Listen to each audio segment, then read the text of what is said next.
Hey everyone. Been on a hike this morning since 5 o'clock. Just chilling on the Great Ocean Road. I hope you can catch the sun rising over there. It's beautiful. Yeah. So today I am 30. Thought I'd make a quick video because I'm sure some questions will roll in about how I'm celebrating, and the honest truth is that I'm not, and I'm opting to actually tell people this and make this video because recently I've seen a lot of people posting on social media just some really honest and vulnerable things, which I think is great. So I'm going to do the same.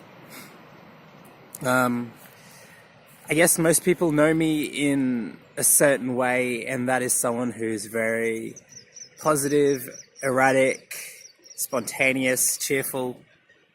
And that's the side that I like to show. But there's another side which I've, for the past almost a decade, I've really just kept to myself.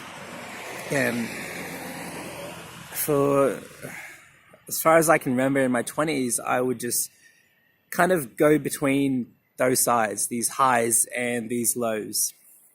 And I would mostly keep things balanced, but I guess over the last few years, especially going to Tonga, moving to Sydney, and just really leaving my safety and comfort zone, things started to become a bit weighted on that darker side, the heavier side. And especially after coming back from my trip to Nepal, the balance tipped and things fell apart. Losing my job was the point where I really just gave up. I admitted to myself that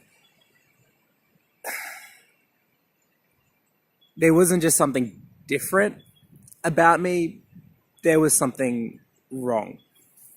And fast forward 3.5 months of research, expensive psychiatrist appointments, waiting, and here I am for the first time in my life.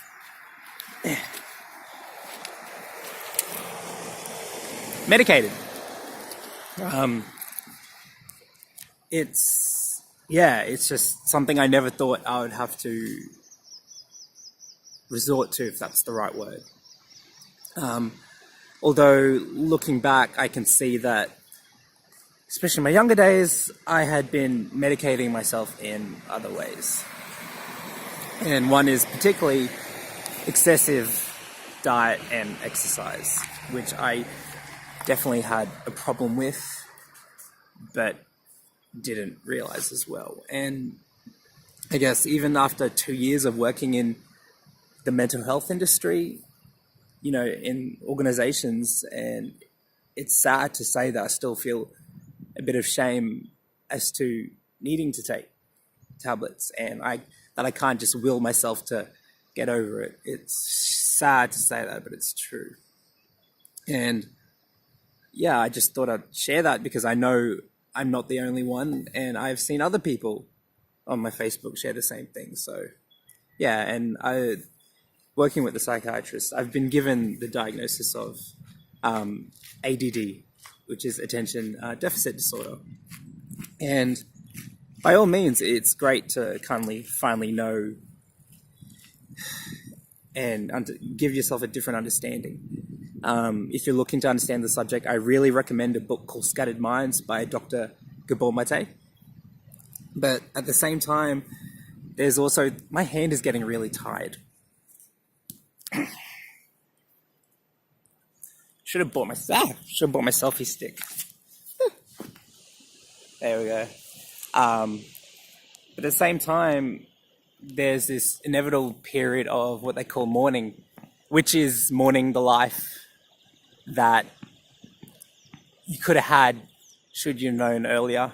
Maybe in my life I would have a white picket fence, a partner, maybe a child, a stable job, but instead I've just bounced around between cities and jobs, kind of searching for something that I couldn't seemingly find. So yeah, here I am on the 27th of October, 30 years old, and what it feels like is pretty much starting again. What I probably should have been doing at kind of 20, but yeah.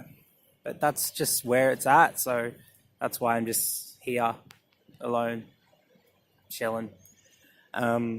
It's funny, I arrived at my Airbnb and I spotted a book on the bookshelf that was called Every Dog Has ADD.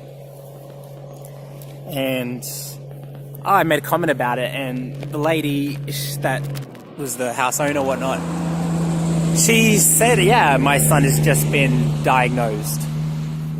So what I did was, we had a long chat about it, and then I had a copy of my book, Living in Cream, kind of something that I wrote in worked on in really one of my up periods, because no one gets half naked and covers themselves in ice cream when they're feeling down about themselves. Anyway, yeah, I took this book, and a lot of it, if those who know about it, it covers my kind of philosophies and coping mechanisms and just things I kind of incorporated throughout my, 20s that I just wanted to share. And I gave her a copy, but on the inside I wrote a note to him, and I told her he's only 11, so I said, maybe in a decade or so, share this with him. Anyway, this is what I wrote. Hey Maddie, I'm writing this on the 26th of October 2017. By the time you read this, I don't know where I'll be, but I know a bit about where you be and where you might have been, or even what you're going through right now. You might feel like a bit not with it, a bit in your own head, a bit different, or like your personality makes you a puzzle piece that just doesn't seem to fit anywhere. Well, that's a simple way of summing up the experience of attention deficit disorder. Tomorrow I turn 30, and I only just got diagnosed. It hasn't been easy.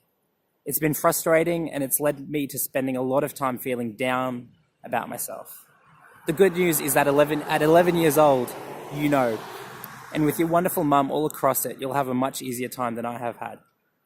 I've asked her to give you this book when it feels right. Think of it as a reminder for whenever you're feeling down or frustrated. You see, believe it or not, I think our odd behavior, our imaginations, our deep sensitivity, and our creativity are all gifts. I wrote this book to share my gifts with the world, so maybe they might see things through my eyes. I wrote this book so I could feel like I have value, despite not fitting into traditional molds and systems. I hear you spend time looking out the window in school. I did the same. I also spent too much time making others laugh. So stop daydreaming, but never give up on your dreams. I hope you embrace yourself and find a way to make use of everything that makes you feel alive and makes you you. You're unique, but you're not alone. Remember that. All the best, buddy. Ricky. So yeah, thank you for the birthday wishes, as I'm sure they'll roll in. Everyone in Tonga, Sydney, Melbourne, Brisbane, miss you all, and catch up soon. But yeah, loving this view. That's me, 30 years old, and my beard still sucks. Maybe at 60. I'm confident about 60. Take care, guys.